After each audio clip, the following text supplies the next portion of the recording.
morning, everyone. My name is Julie. I am the owner and founder of Lady Faulty. Sorry, I just realized my music's really loud. I'm the owner and founder of Lady Faulty's Apothecary. We're here today to talk about the new moon in the solar eclipse, which is actually happening for tomorrow, but I'm doing the video today. So before we get started, I'm going to just get a little piece of here and smudge, and then we'll get started. All right, so just a little bit for you and some for me. I'm really running late. I was hoping to be here for 10 o'clock and it is now 11:23. Yeah, shit happens, right? All right, so we have a lot to cover and not a lot of time to do it. So I'm going to do my best to make sure that I don't leave anything out, but also make sure, sorry, my camera's not focusing, that I don't get too sidetracked. So we'll see how that goes. All right, so first off, I'm going to start by saying that you're going to see in the title to this video, I put that it's the new moon in solar eclipse in Virgo. Other videos or articles or whatever are probably not going to say Virgo. What has happened, and if you've seen my other videos, sorry, this is repeating, but what has happened is over the last couple thousand years, the planets have shifted slightly. So where they were projected to be is not where they actually are. So right now, the new moon in solar eclipse by the actual placements are in Virgo. So that is the energy that I'm going to work with, and that's the energy that I'm going to talk about. Okay.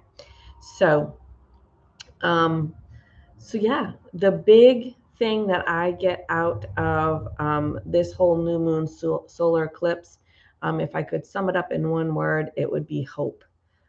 So that's the word that I'm going to be kind of focusing on and using while I do. Sorry, this is just about to fall off the little plate here. I don't want it to burn my desk. Using and working with. So as we go through energies and things that are going on, hopefully you'll come to the same conclusion. So, but yeah, really, this whole new moon solar eclipse is really about solving problems using imagination and open-mindedness. So I'll go into a little bit and tell you about why that is. So a little bit of information on the solar eclipse. These happen twice a year. There was one in April, and now there's this one. So their energies last for about 6 months. So when you're working with the solar eclipse energy, like I said, it's going to last about 6 months. When we talk about new moon energy, I usually tell people you really have like a really good 3-day window to really, really work with those energies, but you can work with those energies all the way up to the next full moon. So they're around for like the 2 weeks or so, roughly, give or take. It's not exactly, but it's about a 2-week window before from the new moon to the full moon. So you can work with that energy anytime in there. So I always tell people, on the new moon is the day of the new moon is awesome. The day before, the day after is great, but anytime is still going to be beneficial for you. Better than not doing it at all, right? So, because that's not going to be helpful at all. But the solar eclipse energy is going to stay around for about 6 months. So there'll be another eclipse in, I believe it's going to be April. It might be May next year. Don't quote me on that. Now that I'm thinking, I think it might be like around May 5th or something in there. Not sure. Don't quote me on that, but it's about 6 months. And this solar eclipse with all its alignments in Virgo, and it's in and I always afraid I'm going to pronounce this wrong, quincunx, cunx, I didn't say the other word, with Uranus. with that energy all tied in together, this solar eclipse is about supporting change. It's about supporting, what do I want to say? Um, it's about supporting change, and the change could be expected or unexpected. um, that's going to depend on each person's situation. But the solar eclipse energy, what it's going to bring is the support for the change, by bringing the ability to kind of see both sides of the situation, both sides of the story, both people's opinions, whatever it may be. Going to bring some diplomacy and bring some leadership skills as well. So that energy is all going to be in there, mixed in with the other energies that we're going to kind of get to here in a second. So just know that this solar eclipse energy is all about supporting change, and in a positive way. So like I said, seeing both sides of the story, being very diplomatic about it, being fair, being just. Um, and we're going to tie that Virgo energy in there too, right? So we'll get to that in just a second. But um, so yeah, the solar eclipse energy is going to be really positive energy. Like I said, it could bring change, and anytime there's change, there's going to be uncertainty, there's going to be fear, not knowing, the unexpected, uncertainty, all that stuff, right? So again, just be open-minded about it, and use that, like I said, that leadership and that diplomacy, and that seeing both sides, really having an open mind about it all, um, um, and really focusing on the fact that it's for a positive change, right? So it could seem scary at the beginning. We're not really sure what's going to change.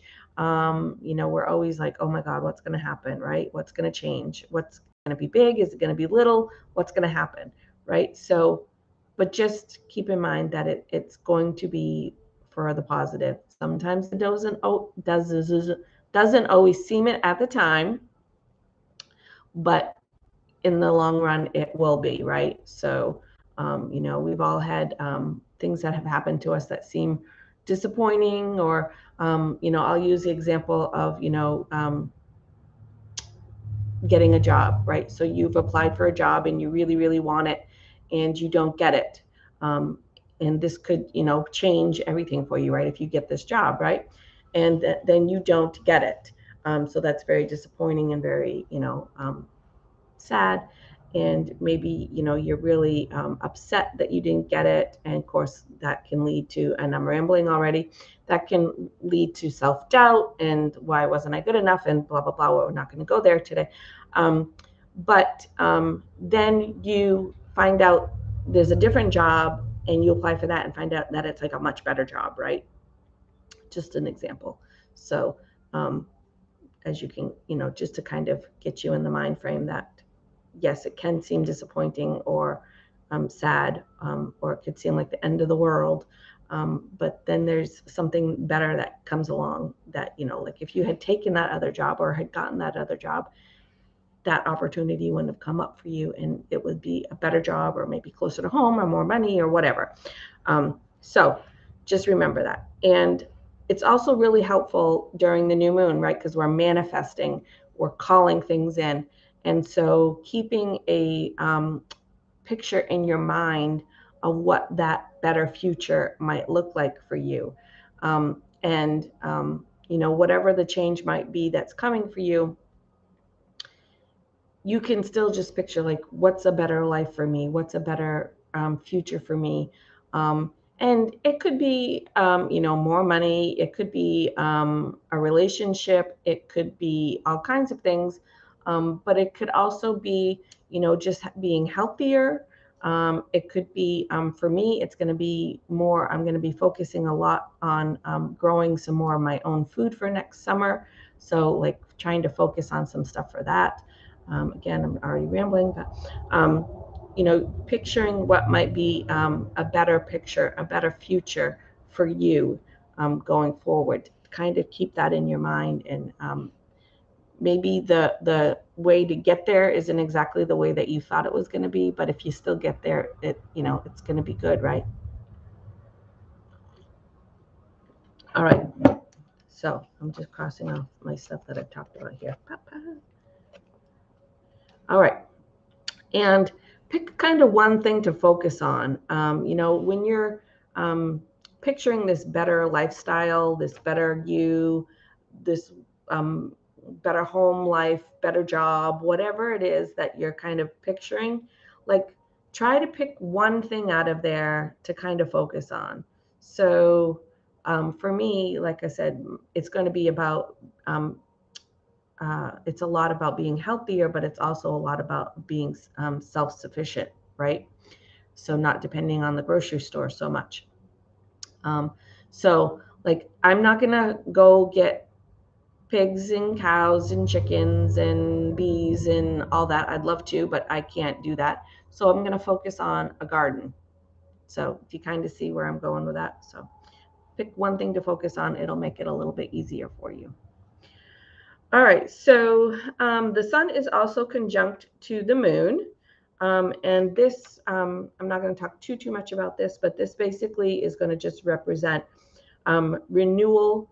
So recycling, a burst of energy, initiative.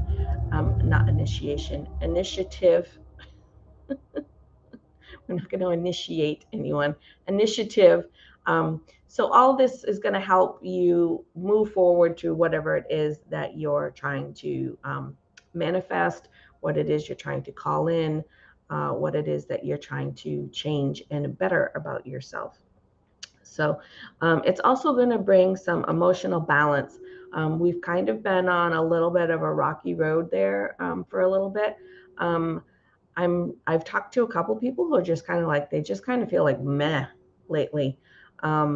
Like not sick, but just low energy and not feeling like doing much and stuff like that. And we should see that shift. We should see that change coming, of, again, having that kind of that renewal, that new energy that's kind of going to be coming up for us. So I'm excited about that, because I'm one of those people who have the last week or so just been feeling meh. I don't really feel sick. I don't have anything that's wrong with me. I just have been really tired and really like not having a whole lot of motivation. Hence, part of the problem of me being so late this morning is because I slept till almost 9 o'clock this morning. I never do that. So anyway, so we talked a little bit about the solar eclipse being in a conjunct with Uranus. So the new moon is also conjunct with Uranus. I'm always afraid I'm just going to say that word wrong. So that energy, the new moon with Uranus, is going to bring some desire for some excitement. So putting that on top of the solar eclipse energy of leadership and diplomacy, and the sun conjunct with the moon of initiative and new energy. Top that all off with yearning for some excitement, some positive changes, and some new opportunities. So all of this stuff is going to be in a positive light for you.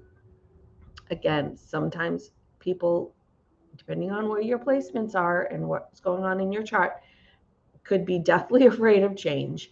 And if you're one of those people, just really focus on the fact that it's going to make everything better, that there's hope, right? That it's all going to work out the way we want it to. So, all right. And then the last little bit is just quickly talking about Virgo. If you haven't seen my videos on the zodiacs, you can go back and watch those. You could go back and watch the Virgo one. But in a nutshell, Virgo are very stable people. They are very goal-oriented people. they want to be in service of others. And they just are very grounded, responsible people as a whole. If you're a Virgo and you're like, that's not me at all, that is because of where your other placements are. And if you don't have your chart, I highly recommend getting your chart done. You can go online and do them. And they're usually free. If you go to a couple different websites that you can get them free. If you get it and you don't understand it, please contact me. I will certainly do my best to help you. If you don't want to bother with all that, you can just PM me and I can do it for you for a small fee. I'll give you a whole type. I type it all out. I get your chart. I sort it all out through, type it up in a nice little, report, and can send it off to you. Anywho, Virgo right now is very closely, they're not aligned, but they're closely associated. I'm going to say aligned, but surrounded by, I guess. They're not in a triangle. They're not in anything like that. I guess if you draw the 3 lines, it makes a triangle, but they're not in what we would call like an astrology triangle. But right now, it's very closely aligned with Mercury and Mars. And Mercury, we know, is all about our communication, and Mars is all about taking action, right? So again, like, there's more to those planets than just those 2 things, but that's, in a nutshell. So we have Virgo, who's all about being stable, responsible, being in service of others, always trying to make things better, with Mercury's communication and Mars in being taking action. And again, tying that back with the new moon with Uranus, that's all about opportunity, and the sun conjunct with the moon, that's all about initiative. So it's really kind of, like, again, I really don't think that these planet alignments are just all willy-nilly, because every time I do a new moon or a full moon video, it's like everything is perfectly aligned to support whatever is going on.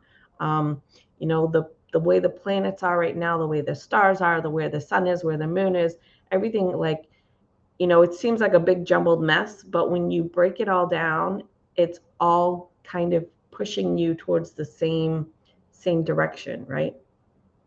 So, yeah. So again, you can kind of hopefully see with my ramblings where this is all about, like I said, solving some sort of problem, changing something, making something for the better, whatever, again, it might look like for you, but in a positive way. So we're going to take all those energies that, like I said, that I talked about, leadership, diplomacy, seeing things from both sides, initiative, renewing energy, excitement, new opportunities, insight, awareness, and focusing and imagining a better future along top of Virgo's responsibility and Mercury's great communication and Mars taking action. So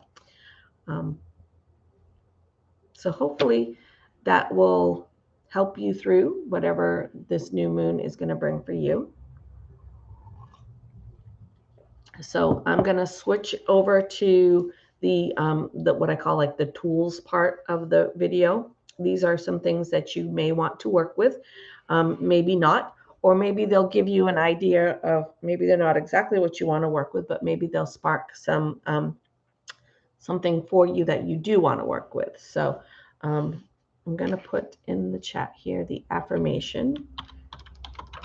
And again, it's not because I don't think you guys are stupid or can't write things down. It's just if you happen to be in the car or whatever and can't write it down, you don't have to go back and watch the whole video to get it.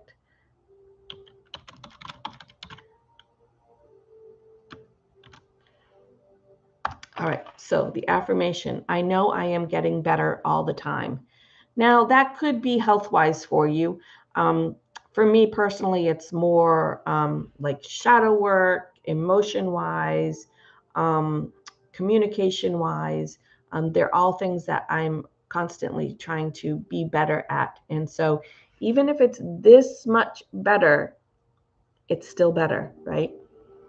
So you can work with that. And affirmations, again, are just something that you repeat to yourself over and over again until you really start to feel it and believe it, right? So I like to do my affirmations while I'm washing my hair, stirring sugar in my coffee, making dinner, things that don't really need to, you don't need to be too mindful about doing. Um, that you can use that time to kind of be multitasking and doing that. If you want to set aside a time to do your affirmations, that's perfectly fine as well. You could work with a mala. There's lots of ways you could do it. I often stick little sticky notes on my bathroom mirror or on my coffee pot, things like that to remind me. So whatever works best for you. All right, so tarot is the Hermit. And yes, the Hermit can be a lonely card. The Hermit tends to be a solitude kind of energy. But the Hermit also represents wisdom, inner guidance, introspect, and seeking answers. So, again, for whatever the change might be coming, whatever problem solving you might be working on, whatever it is that you're trying to be better at, all of those things, that wisdom and inner guidance and seeking answers could really be helpful. So you could use that energy. Do you guys want me to put this card up in the group? I can go put that in Lady Faltai's Light Healers if you want. I will try to remember that. I'm not always good about remembering to go back and do that, but this deck, I absolutely love the artwork for it. And so if you guys want a picture of that, I can certainly put that up there for you. Say yes or no. Or, get your own tarot deck if you don't have one. So the next thing we're going to talk about is archetypes. And so the Virgo archetype is the healer. And I think that's something that people don't often associate. Sorry, spam. I think that's something people don't often associate with the Virgo, but the Virgo is very much a healer. And so in this situation, astrology is going to really help us. So we just kind of talked about that, the astrology part of it. So again, if it's something that you're trying to better about yourself, like personal growth wise, really, I do recommend getting your birth chart done. And again, if you don't want to do it by me and pay me, that's perfectly fine. I still think it's very important for you to do it. When I did mine, it made a ton of a difference for me. Of really understanding kind of where things came from. And some of it was acceptance, shadow work we have to do. And some of it was really kind of like it just made sense and it clicked and it felt like it was like all made sense to me. I know I'm rambling, but and then I could move forward from there with what I wanted to move forward with. So some astrology work could be really beneficial. And the other thing the healer is really good with is actually working with the earth. And that's grounding, yes, but it's really like working with the crystals is a big one for me. You could also, again, work with the herbs and the oils, and you could work with, essential oils and herbs are all also earth matter, like they come from the earth, so you can work with that as well. But I really think in this situation, the crystals are really going to bring in a big punch for us this time. So if you have a crystal, I'm going to talk about that in just 2 seconds. So this one's a little different. I picked one, but I also picked two. So bear with me here. So the crystal that I picked, I usually pick three, and you can do all three of these if you want, but I picked a chevron amethyst, and I should have pulled a picture out of it, and I didn't. I apologize. The chevron crystal is also kind of known as like the dreaming stone, but the reason I picked it is because the chevron amethyst has the amethyst in it, but it also has the white quartz in it. So if you don't have a chevron amethyst, you could work with a regular amethyst and some white quartz. Or you could work with a chevron amethyst, and a white quartz. So kind of see where I'm going there. So the amethyst part of the stone is going to bring balance and connection. So it's about, your crown chakra and connection to that wisdom, that inner guidance, ancient wisdom, all of that, that connection to your spirit guides, your team, your God, your goddess, your deity, whatever, your archangel, whatever it is that you connect with. I'm not here to try to change anybody's mind about anything like that. Just that's how you would connect with whatever it is you're working with. And balance, right? Because we always need balance. The white quartz of it is really going to be healing and purifying. So again, we're kind of getting rid of whatever we don't want, the purifying, and we're healing. And so with healing comes the better, right? So that's the hope. I'm going to keep throwing those words out there. The hope is that we are better. If we're healing, we're going to be better. So again, whether that's physically, emotionally, spiritually, whatever that is for you, healing is going to be better. So the chevron amethyst the stone together can really help cleanse out your aura. So that's super important in my opinion. But it also has a bonus in there that it promotes restful sleep. And so I might be putting that under my pillow because I have not slept good for the last couple of nights. So again, you could work with the chevron amethyst. You could work with amethyst, or you could work with some white quartz. However you want to, whatever you have handy. I'm always telling people that you don't have to go out and buy the tools unless you want to, or just work with what you have. So if you don't have a chevron amethyst, I'm not one of those people that are going to say you have to go out and buy one, because if you don't have one, you're not going to get your healing that you need. Again, I'm ranting. If you have it, use it. If you don't, it's okay. All right, so moving over to herbs/oils. You can work with these intermixed. You can work with some of the herbs, some of the oils, all herbs, all oils, whatever you have, again, handy. You don't need to run out and buy anything. So the ones I picked today, and oddly enough, two of these are like my husband's favorite scents, and he's a Virgo. So first one is vanilla. So vanilla attracts, but it also repels. So again, working with that same kind of energy of the chevron amethyst of healing and purifying. The vanilla is going to help us attract whatever it is we're manifesting, and it's going to repel anything that is not good for us, that we don't want. If you are working with the actual vanilla bean, they are super, super expensive. So, you might be better off with the essential oil in that case. But again, whatever you want. And you can even, like I said, think outside the box. Get some sort of vanilla extract, don't get the imitation stuff. And I kind of would stay away from the one that's full of alcohol. Unless that doesn't bother you. But again, you can get an extract that's a nice pure extract if you wanted. But again, vanilla is expensive. So just be aware of that. Or buy a vanilla scented candle.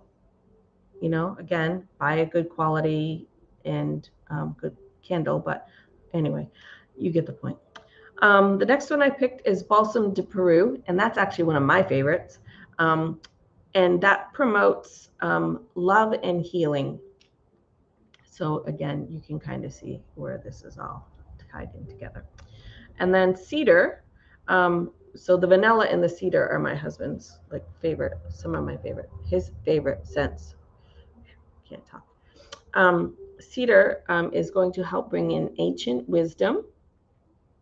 It's going to help banish fear, and it's going to help enhance any psychic powers or gifts or abilities, whatever you want to call them, that you might have. So just really tapping into that ancient wisdom and that connection that you might be looking for. So, all right, moving over to colors. Probably no big surprise here. The colors for Virgo are earthy colors. Well, all colors are earthy colors, right? But anyhow, the colors are brown. So obviously earth is brown, dirt is brown. It's very grounding. It's very reserved. It's very stable. It's my husband's favorite color. I told you he's about as Virgo as a Virgo can get. Green is also a good color to work with for Virgo energy. It's kind of the whole, how do I say this? It's like fertility, but it's growth. It's recycle, because the plants, again, they grow, they die, they grow, they die. So that whole concept of the kind of the circle of life, but like, something bad happens, they die, but they come back. And then orange is really about growth and maturity. And right now, if you look outside, especially where I am, like brown, green, and orange are everywhere. The grass is still green, but the trees, like you're seeing a lot of the brown because the trees don't have their leaves. So you're seeing a lot of that brown. But then the orange is all speckled all over the grass from the leaves that have fallen. So it's kind of, this stuff is accidental. Like, I don't think it's coincidence. I think these things are all tied in for a very specific reason for us. So, all right, journal prompt, because we're finishing up, right? All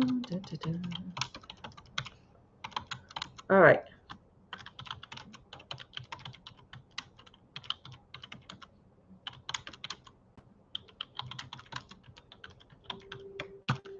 All right, so journal prompt. I don't think I have any typos, but what positive habit do I want to create? So again, new moon is about manifesting, about calling things in, and Virgo is about getting things done.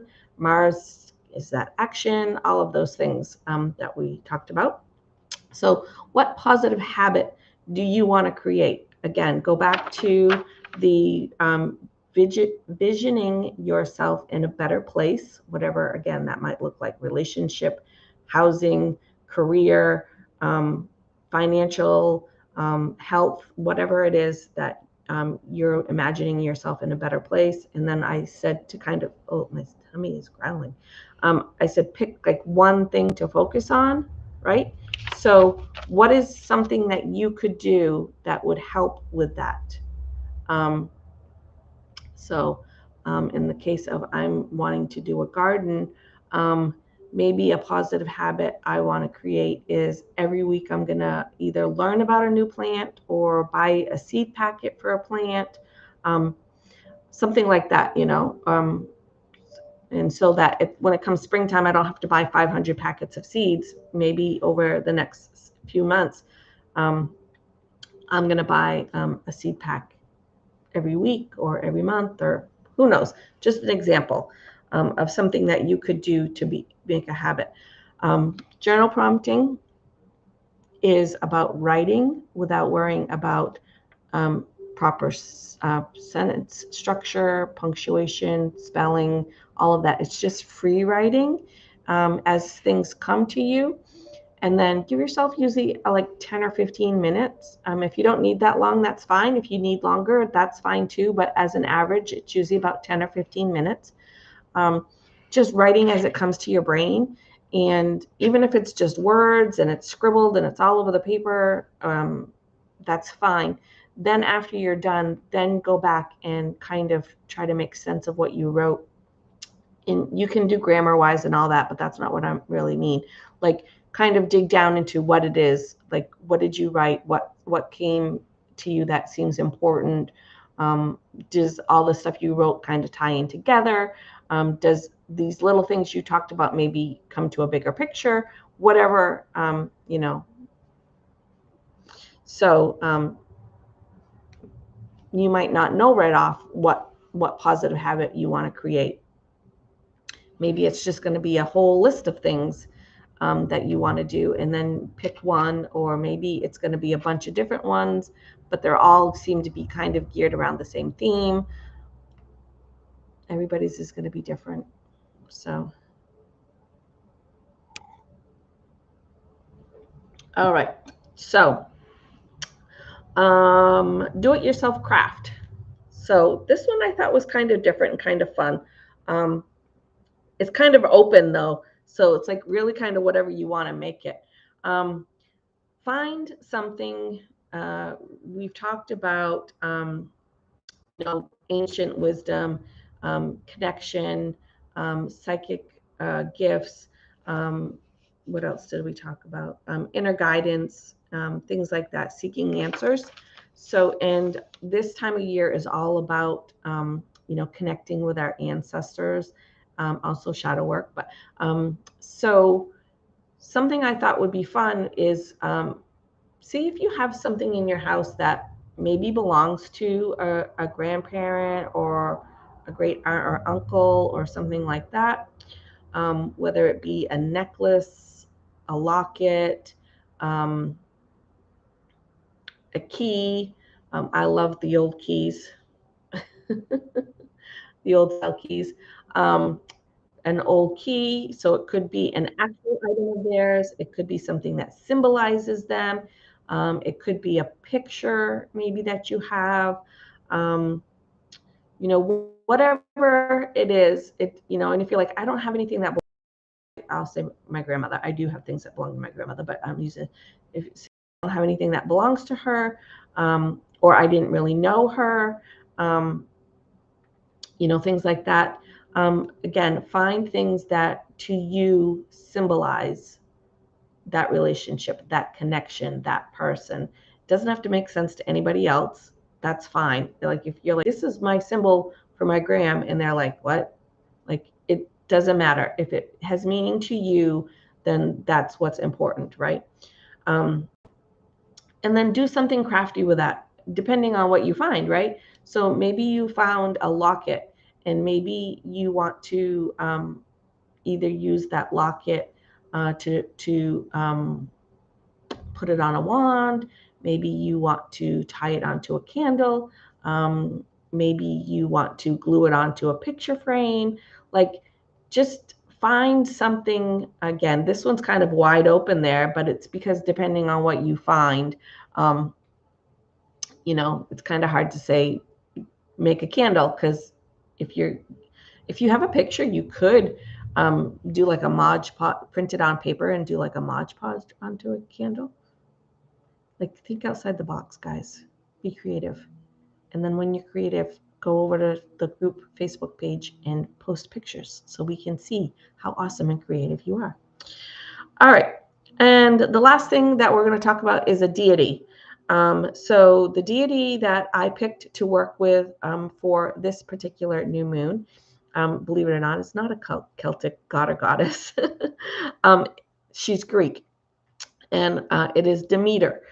We talked about her very briefly in the last full moon video. She is the mother of Persephone, who we talked about married Hades and goes underground to the underworld for 6 months and then comes back to spend the other 6 months with her mother, Demeter.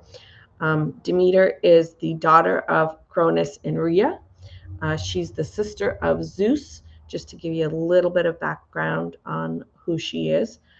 She was very well known for goddess of wheat and agriculture. So again, this time of year, it would have been very important for harvesting, getting things ready for winter. All of that stuff would have been going on. So she would have fit in that way. But she's also associated with, you guys understand that, this is bits and pieces, and you can go one place and read this information and it'll say yes, and you can go somewhere else and that information is going to say no, that's not right at all. The myths and the stories of gods and goddesses are all over the place, and a lot of time they intermix. Like there might be a story that goes with this goddess, but in another culture, that story goes with a different goddess. So just, okay. But she is very closely associated with Gaia, who is somebody that I do work with. So they have a lot of things in common, a lot of things that are very similar, Gaia and Demeter. Sometimes Demeter might have also been, she was known as, like I said, she was called the goddess of wheat and agriculture. Excuse me. But she was also sometimes known as the great mother of the gods. And this is where it gets confusing because her mother, Rhea, was also known as the great mother of the gods. So again, storylines kind of just intermix there and get messed up sometimes. But the other thing is she was also known as a goddess of health. And so we talked about the healer aspect of the Virgo. Again, being of wheat and agriculture, and Gaia, who's earth, right? So earth energy, the Virgo is all about earth energy, and then a goddess of health, and tying that into the archetype of the healer. So if you guys are interested more in the deities part of it, let me know. I've been playing around with maybe doing some short videos with information on that, but not really sure if anybody would be interested in that or not. I mean, I am, but I'm interested in everything. So, but yeah, that's going to pretty much wrap it up for today. If you have any questions, comments, insight of your own, great ideas of your own, anything like that, please put it in the comments. I love to hear how other people see things or think about things, and different ways that people do things. I think sharing is really important. And if you found something in here helpful, that's my main goal. But please, if you think something is going to be helpful to somebody else, please share this video with them. All the things I'm supposed to say, like, comment, subscribe, blah, blah, blah, or just say hi in the chat so that I know you popped in. So, all right. And with that, we're going to wrap it up, and I will see you guys Monday morning. Yeah, Monday morning at, I was going to say 7, not 7 anymore. It's Monday morning at 10 for our astrology video, right? Because I gave you wrong information Monday, because this Monday I told you I wasn't coming live again this week, and I am. Yeah, so Monday morning at 10 is going to be our astrology forecast video. If you ring the bell, you'll get notified when I go do my videos. So, all right. Thanks for watching, guys. Love you. And as always, remember to be kind. Your kindness is not only going to improve someone's day, my God, improve someone's day, it could potentially change your day for the better as well. And it doesn't cost anything. So I'm going to go before I can't talk at all anymore. Have a great weekend. Love you guys. See you Monday. Thanks. Bye.